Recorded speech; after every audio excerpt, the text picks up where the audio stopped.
Hey everyone, welcome to this perception video. This one is going to focus on Gibson's direct theory of perception.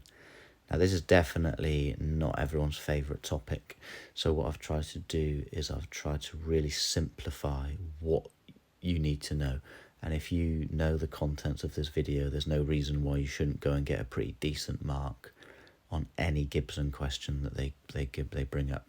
It's a pretty common topic, the two perception theories to come up in the exam. It's been up in nearly all of the exams, so it's definitely something that's worth knowing. So what we're going to do in this video, we're going to try and keep it short, going to outline Gibson's theory and evaluate it. So let's get stuck in.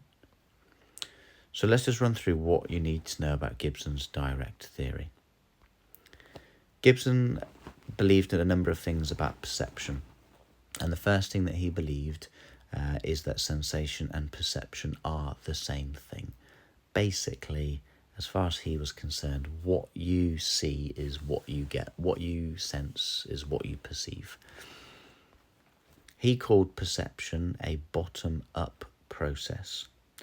Easiest way to explain what that means is that essentially the information starts at the bottom in the environment and it works its way up through our sort of processing system up to our brain, where we then make the perception.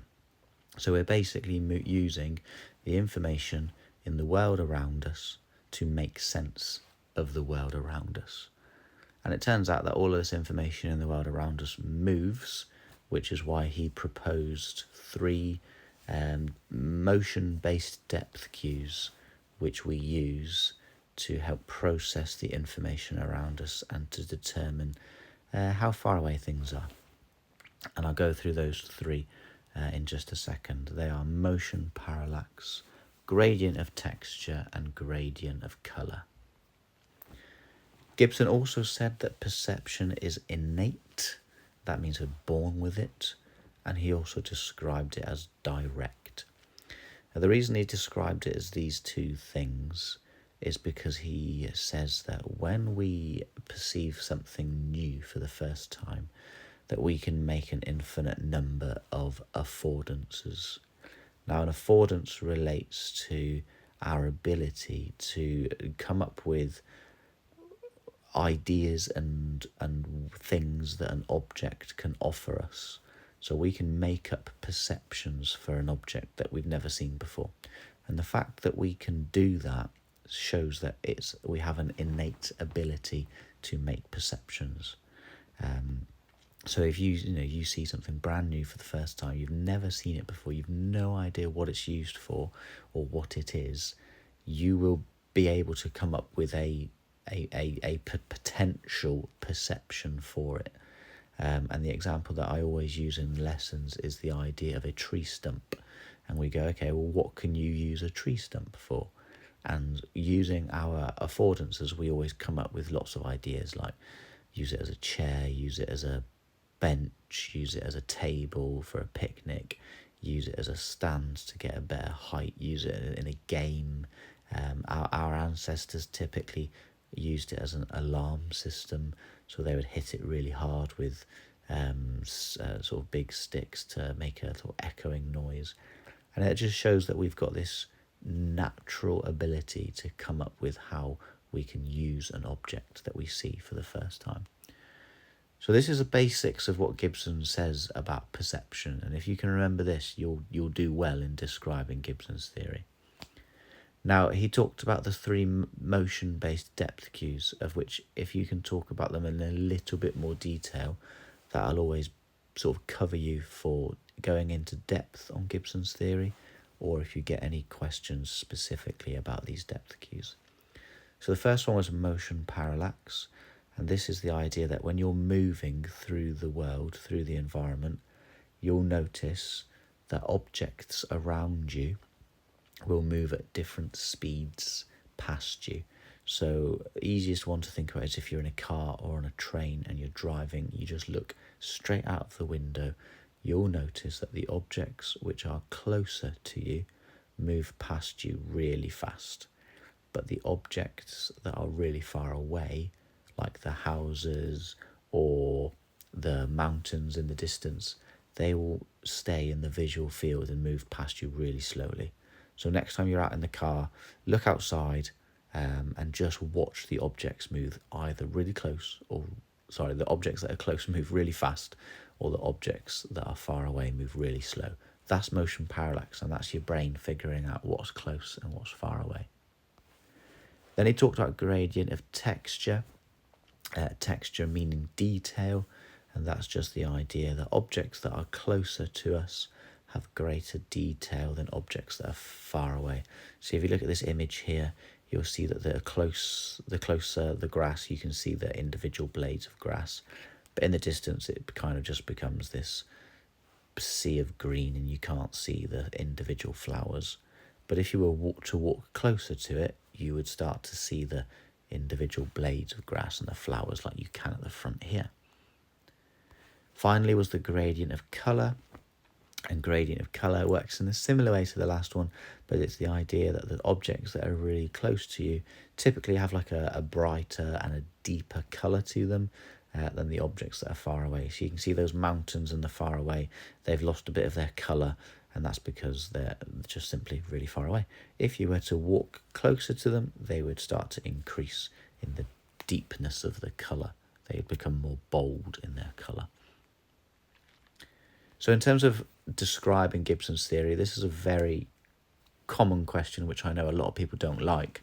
So it gets to the point where, well, if you're struggling with it, just look at this answer and almost just learn this answer and you'll get a decent score. A decent explanation is what you need to be able to do. Better to understand it, but if you get into that point where you just want to learn it, have a read through of that answer. Pause the video now, I won't read it to you, and have a read of it. It's everything that we've talked about put into a paragraph. Okay, the follow-up question's typically going to be to evaluate Gibson's theory. You might get a joint question, 9-marker, describe and evaluate, or they might do it in 2 separate questions.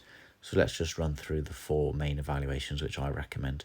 There are some questions. If you want to pause the video and look at the questions first of all and try and figure out the evaluations, that's great. But I'm going to run through them now.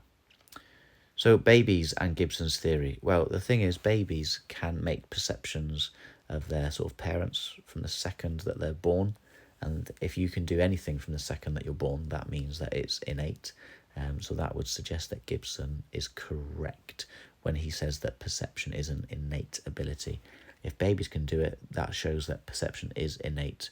Gibson was correct. Ecological validity is always a nice evaluation, typically used for studies, but we're going to use it here for a theory.